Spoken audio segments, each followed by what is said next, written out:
Nós iremos refletir em Efésios 5, então nós iremos trabalhar um pouco nesse texto, mas eu gostaria de fazer uma pergunta para vocês. Até onde você iria por amor? Até onde você vai por amor? Por amor a Deus e por amor aos seus? Até onde você colocaria o seu pé por amor? Tem uma expressão africana, um ditado africano, que fala que você nunca testa a fundura de um rio com os dois pés. Você sempre testa com um só, porque com os dois vai dar ruim, né? Você provavelmente vai se afundar. E lá nos rios e nos lagos que eles possuem na África, esse ditado é comum.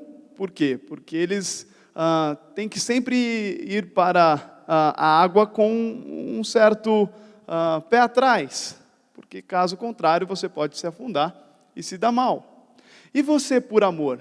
Até onde você iria por amor? Por amor a Deus. Qual é o máximo do seu sacrifício por amor a Deus? Efésios capítulo 5 fala um pouco desse amor a Deus e sobre esse amor sacrificial que Cristo o fez naquela cruz por nós. Mas quando ele nos convida para essa imitação, logo no começo do capítulo, ela já nos desafia, em primeira instância, sobre um amor sacrificial e sobre entregar tudo por amor a Deus. E a gente vai ler do versículo 1 até o versículo 21, e depois iremos refletir um pouco sobre até onde nós iríamos por amor, e até onde vamos por amor a Deus. Vamos ler então do versículo 1 até o versículo 21, rapidamente, claro. Sede, pois, imitadores de Deus, como filhos amados, e andai em amor, como também Cristo nos amou e se entregou a si mesmo por nós, como oferta e sacrifício a Deus, em aroma suave. Mas a impundícia e toda sorte de impurezas ou cobiça, nem sequer se nomeie entre vós, como convém a santos. Nem conversação torpe, nem palavras vãs ou chocarrices, coisas essas inconvenientes, antes, pelo contrário, ações de graças. Sabei, pois, isto: nenhum incontinente ou impuro ou avarento, que é idólatra, tem herança no reino de Cristo e de Deus. Ninguém vos engane com palavras vãs, porque essas coisas vêm a ira de Deus sobre os filhos da desobediência. Portanto, não sejais participantes com eles, pois outrora erais trevas, porém agora sois luz do Senhor, andai como filhos da luz. Porque o fruto da luz consiste em toda bondade e justiça e verdade, provando sempre que é agradável ao Senhor. E não sejais cúmplices das obras infrutíferas das trevas, antes, porém, reprovai-as. Porque o que eles fazem em oculto, o só referir é vergonha, mas todas as coisas, quando reprovadas pela luz, se tornam manifestas, porque tudo o que se manifesta é luz. Pelo que diz: desperta, ó tu que dormes, levanta-te de entre os mortos, e Cristo te iluminará. Portanto, vede prudentemente como andais, não como néscios, e sim como sábios, remindo o tempo, porque os dias são maus. Por esta razão, não vos torneis insensatos, mas procurai compreender qual a vontade do Senhor. Por esta razão, não vos torneis insensatos, mas procurai compreender qual a vontade do Senhor. E não vos embriagueis com vinho, no qual há dissolução, mas enchei-vos do Espírito, falando entre vós com salmos, entoando e louvando de coração ao Senhor com hinos e cânticos espirituais, dando sempre graças por tudo a nosso Deus e Pai, em nome de nosso Senhor Jesus Cristo, sujeitando-vos uns aos outros, no temor de Cristo. Vamos orar? Senhor, que a Tua palavra chegue ao nosso coração como culto ao Senhor, ó Deus, que possamos, de fato, compreender a Tua palavra através do Teu Espírito Santo, que haja convencimento, que haja transformação e que haja sensibilidade, ó Pai, para que a nossa prática diária seja transformada pela Tua palavra. Que o Senhor fale nesta noite, em nome de Jesus. Amém. Bom, o texto começa com sede imitadores. Sede imitadores de Deus. Muitos adolescentes, quando vêm conversar comigo, em algumas pastorais, eles geralmente utilizam uma justificativa básica, que é, mas Rafa, pastor Rafa, é Jesus. Porque, por exemplo, quando rolou o Halloween, há poucas semanas atrás, eles me encheram o WhatsApp. Rafa, posso ir no Halloween? Minha mãe não está querendo eu deixar ir no Halloween. Eu posso ou não posso? E aí eu respondia, Jesus vai no Halloween? E aí o adolescente, mas era Jesus, Rafa. Até parece, não dá para comparar, né? Mas exatamente porque era Jesus que nós devemos ser imitadores. E a minha resposta para eles era, óbvio que Jesus iria no Halloween. Ô louco, o pastor falou que é para ir no Halloween, que loucura isso. Mas eu respondia para eles de outra forma, se Jesus fosse de fato ao Halloween, ele nunca, jamais iria com as motivações que os seus amigos estão indo. Talvez Jesus chegasse ao Halloween com uma proposta de transformação para aquelas pessoas. Talvez sim, Jesus iria até o Halloween com outros discípulos lá. Então, muito provavelmente Jesus iria até o Halloween, mas não com as motivações que os seus amigos vão. Muito provavelmente com as motivações, de fato, que o Pai gostaria que ele fosse. E se o Pai dissesse não, Jesus não iria. Porque a premissa de Jesus era a obediência. Eu comentei com muitos adolescentes. E a premissa para a sua vida também deve ser a obediência. Semana passada o Vitor tratou aqui com a igreja no Tamboré sobre obediência. E Efésios 5 diz muito sobre obediência. E nós aprenderemos um pouco sobre essa obediência. Ele começa dizendo sobre imitadores e sobre um amor sacrificial, que é a primeira lição que nós aprenderemos. A primeira lição é amor sacrificial. E o interessante é que, ao longo desses 21 versículos, ele nos dá 12 lições sobre obediência ao Pai.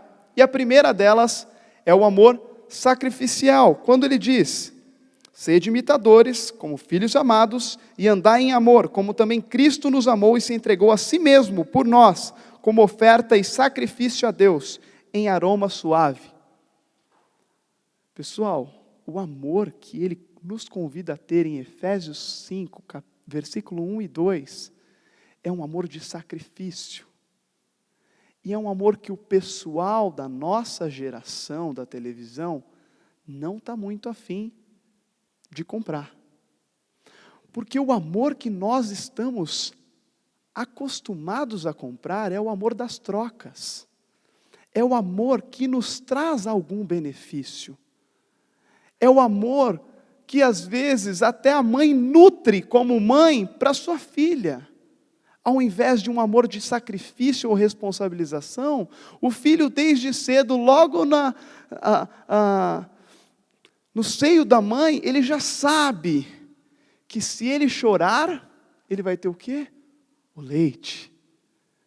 E às vezes com aquela criança crescendo, isso vai sendo nutrido, mas não como um amor sacrificial, onde você se sacrifica pelo outro ou pelo pai, mas você passa a se sacrificar pelas suas próprias vontades. Afinal, o amor que nos é vendido hoje é o amor das trocas, mas não o amor de Cristo, que se sacrificou por nós naquela cruz. E nós temos uma dificuldade enorme em lidar com esse tipo de amor, porque nós estamos acostumados a querer agradar. O padre quer agradar, o pastor quer agradar, o empresário quer agradar. Todo mundo está a fim de agradar. E a gente, nessa ansiedade de querer agradar, também queremos que o nosso amor seja em benefício de trocas. Seja também bom para conosco. Seja bom porque a gente quer ser feliz. Nós queremos ser felizes. E aí é difícil quando nós temos que nos deparar com o amor sacrificial. Por quê? Porque a felicidade muitas vezes está linkada com as nossas próprias vontades. E olhando para essa situação do amor sacrificial de Cristo, e como nós temos tratado as nossas esposas, nossos filhos e até os nossos empregados, muitas das vezes nós não conseguimos colocar isso na prática da nossa vida. Não conseguimos colocar isso de forma prática na nossa vida. Eu fui há pouco tempo em um congresso onde um dos preletores lá, chamado Guilherme de Carvalho, falou assim: pessoal, sabe por que as pessoas da igreja têm tido tanta vergonha, ou até mesmo timidez, ao falar contra o homossexualismo, ou a homossexualidade? E aí ficou todo mundo assim preocupado já, né? Ele falou assim: porque o amor deles dentro da igreja, o casamento hétero deles, já é parecido com o casamento homossexual. Porque a motivação pela qual eles casaram é a mesma motivação pela qual os homossexuais estão casando. A vontade de se completar no outro, sendo que quem nos completa é o próprio Deus. E aí ele soltou uma frase, falou, é a frase polêmica, mas os casamentos héteros estão sendo gays há muito tempo. Porque a motivação pela qual as pessoas têm procurado o relacionamento é a felicidade, mas não o sacrifício. A motivação pela qual as pessoas estão vivendo já é a felicidade, mas não o sacrifício. Nós já não vivemos mais em sacrifício, em amor sacrificial. E partindo do ponto do amor sacrificial, ele entra no versículo 3, já pedindo para nós evitarmos todo tipo de imoralidade. Vejam o versículo 3, mas toda impundícia e toda sorte de impurezas ou cobiça, nem sequer se nomeie entre vós, como convém aos santos. Por brincadeira, por falta de atenção, sem querer você se pega numa roda de homens, empresários, falando das novinhas que eles pegaram semana passada no congresso de uma startup. E você como cristão se vê numa esquina, espera aí, eu estou com 3 caras na mesma roda que eu, os 3 traindo a esposa, e eu não coloquei nenhum tipo de empecilho para que essa conversa continuasse. Como se os meus ouvidos estivessem sempre emprestados a ouvir qualquer coisa deste tipo.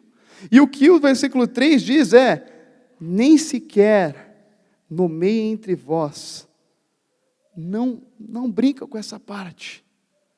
Toma cuidado com isso. Mas a questão é que o hedonismo e a busca pelo prazer, sem querer, faz com que nós nos coloquemos nesse tipo de roda. Num tipo de roda onde os outros estão rindo de uma felicidade momentânea e nós não temos mais posição diante daquilo, como cristãos. Versículo 4 e 5, ele continua, e acredito, com esse tipo de orientação. Ele diz sobre nós nos abstermos da linguagem obscena.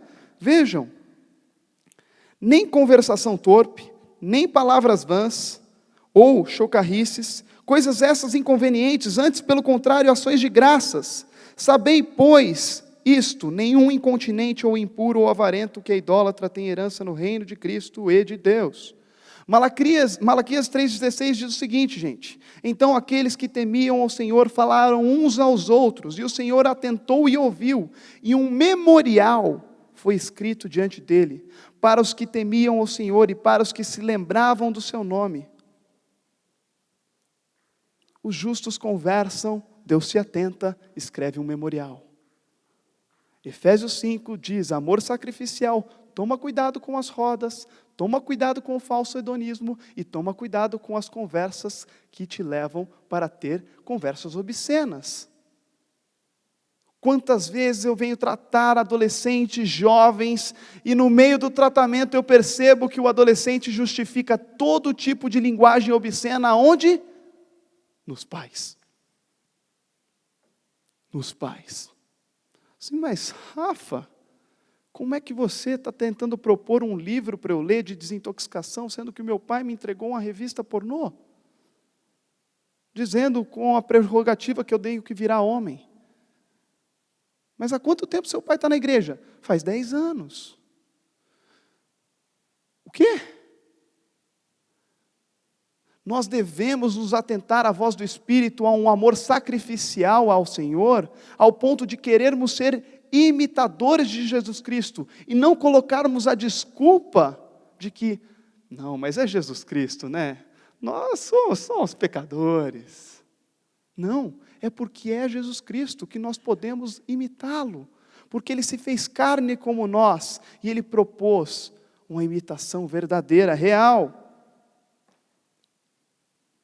Versículos 6 e 7 nos dá mais uma lição sobre não permitir que essas pessoas nos enganem. Por quê? Nós até sabemos o que é certo diante das Escrituras, mas sem querer nos enganamos. Veja, ninguém vos engane com palavras vãs, porque essas coisas vêm a ira de Deus sobre os filhos da desobediência. Portanto, não sejais participantes com eles.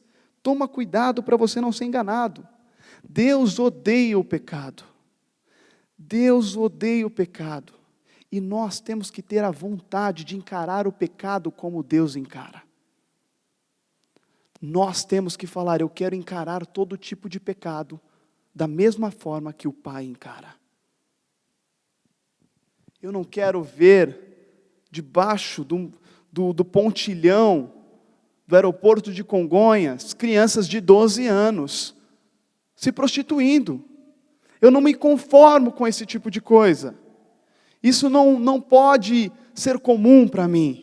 Eu posso não abraçar o mundo, mas eu tenho que encarar o pecado da mesma forma que o Pai, porque Ele me chamou para ser seu imitador.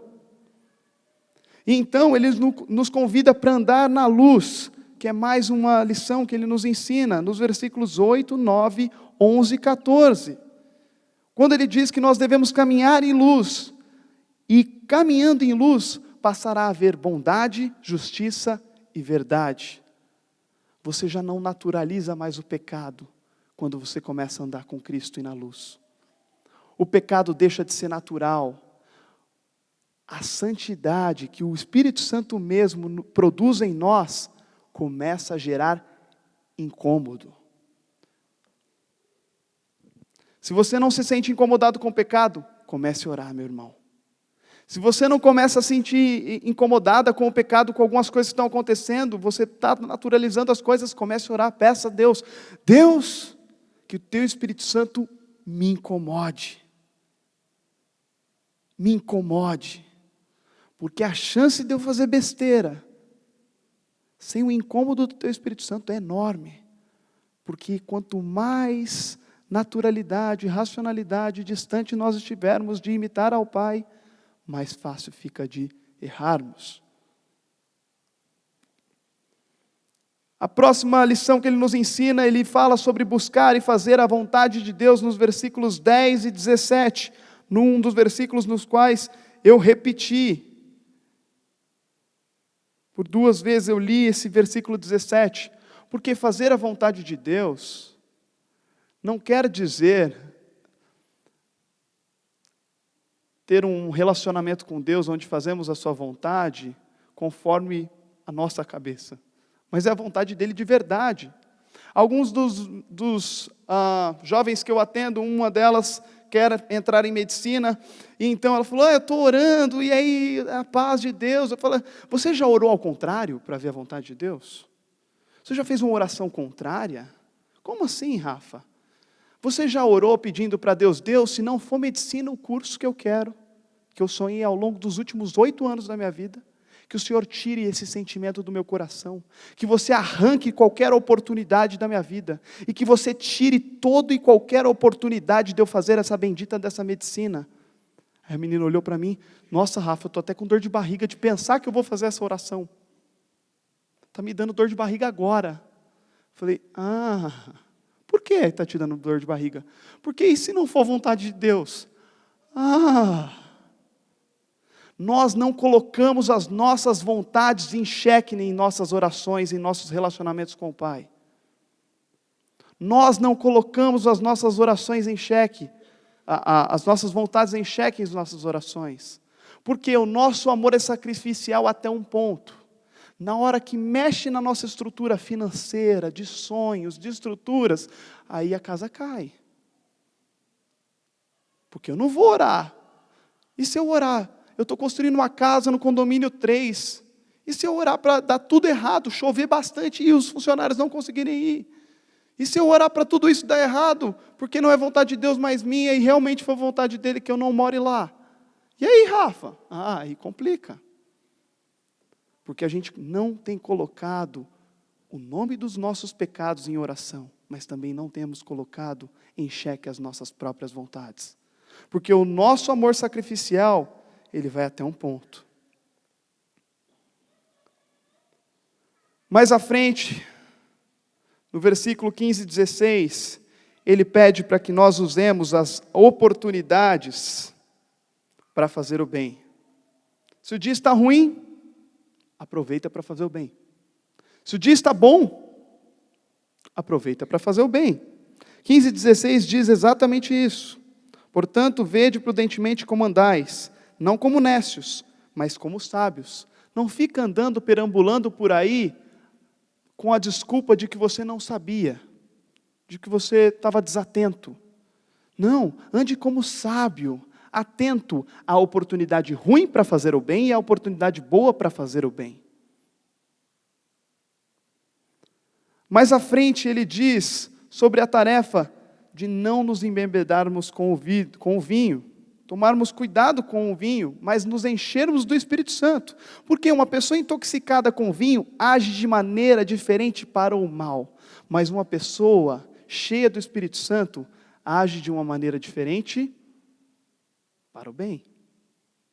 Existe uma diferença entre o cheio de vinho e o cheio do Espírito Santo. Isso não quer dizer que eu estou dizendo para vocês pararem de tomar vinho, não, tá, gente? Mas, em uma pesquisa básica que eu fiz com 110 adolescentes da igreja, eu perguntei, quando foi a primeira vez que você experimentou bebida alcoólica? Todos menores de idade. 90% responderam, dentro de casa. Foi dentro de casa que meu pai falou, filho, pode experimentar um golinho aqui. Mas será que esses pais convidam os seus filhos para se encherem do Espírito e falarem, filho, nós iremos orar todo dia, meia hora antes de você ir para a escola. Vai ser um compromisso que eu vou assumir como pai com você, desde que você tem 4, 5, 6 anos. E nós caminharemos juntos para que você se encha do Espírito Santo, para que na adolescência você tenha uma consciência de resposta guiada pelo Espírito Santo. Porque essa consciência em Lucas 21 diz que quando saem palavras do Espírito da nossa boca, os outros não conseguem contradizer, porque são palavras do Espírito. No versículo 19, ele nos exorta a usar salmos para incentivar os outros e para adorar a Deus. No versículo 20, ele diz que devemos ser gratos a tudo. Depois de todas essas lições, depois de 10 lições que eu acabei de falar para vocês, ele ainda fala, depois de que você obedecer a Deus em tudo isso, não reclama. Porque tem muita gente que se sacrifica, mas é reclamão. Estou trabalhando muito na igreja, mas é difícil, viu? Só 10% da igreja trabalha, o resto só assiste. Cara, para com esse discurso. O sacrifício, o amor sacrificial, não entra lamentação.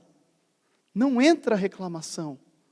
E é o que ele diz no versículo 20, quando ele diz assim, dando sempre graças por tudo a nosso Deus e Pai, em nome de nosso Senhor Jesus Cristo. E aí ele termina com a última lição, a 12ª lição, desses 21 versículos. Sujeitando-vos uns aos outros no temor de Cristo. A palavra que ele usa nesse sujeitando-vos em grego é upotasso, que na voz ativa significa subordinar. Você estar subordinado à voz do Pai e também aos outros para servi-los. E para ter um amor sacrificial com eles.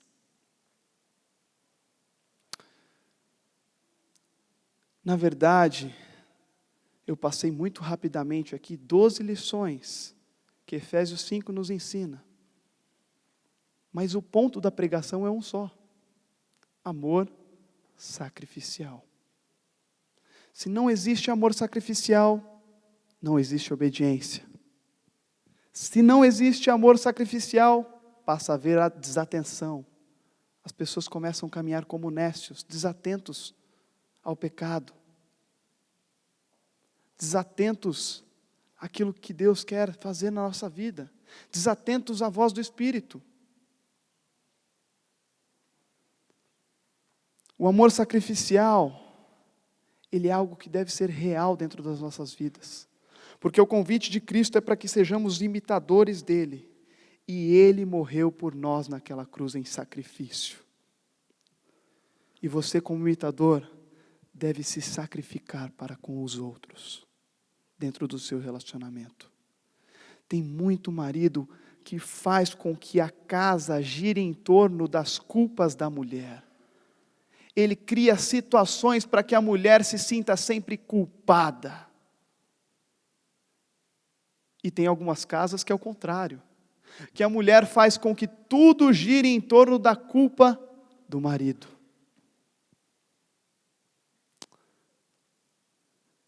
Mas não há sacrifício nisso. Há vontade de você se safar. Há vontade de você se dar bem. Mas Jesus não teve essa vontade, pessoal. Jesus, quando morreu naquela cruz, ele deixou as suas vontades. Ele pediu sim para o Pai. Ai, Pai, livra-me desse cálice. Mas ele foi obediente até a morte, morte de cruz. Com amor sacrificial. Até onde você iria por amor? Até onde você se sacrificaria para a pessoa que está do seu lado, dentro da sua casa? Até onde você se sacrificaria para os seus filhos, para os seus empregados? Até onde você iria por amor? Efésios 5 nos pergunta isso, mas ele também escancara a graça de Jesus nas nossas vidas, através de Jesus que morreu naquela cruz por nós. Ele expõe de uma forma muito clara aquilo que Cristo fez. E só é possível obedecermos em todas essas 12 lindas e maravilhosas lições que devemos cumprir no dia a dia, se tivermos entendido o amor sacrificial de Cristo em nossas vidas e como podemos ir e saber que o limite do amor não é a nossa vontade. O limite do amor é o sacrifício, aquele que corrói e machuca a nossa vontade, porque ela vai ser deixada de lado. Mas quando você receber nas tuas mãos a vontade do Pai, e perceber que você está fazendo a vontade dEle, você fala assim, cara, por que eu não abandonei a minha vontade antes? O que eu estava fazendo da minha vida? Por que eu estava como desatento, nécio por aí? Perdi tempo. Vou buscar saber mais aquilo que Deus quer da minha vida. Para saber aquilo que Ele quer transformar dentro dos detalhes da minha caminhada. Eu quero te convidar a baixar sua cabeça agora, para que possamos orar e pedir a Deus, para que Ele nos ajude diariamente a viver esse amor sacrificial, esse amor que não nos leva a tomar decisões em prol da nossa felicidade, da nossa própria vontade, do nosso hedonismo pela busca do prazer, mas aquele que nos movimenta a glória de Cristo. E sim, essa nos trará alegria, nos trará gozo, mas será um gozo eterno e não momentâneo. Será uma alegria eterna e não momentânea.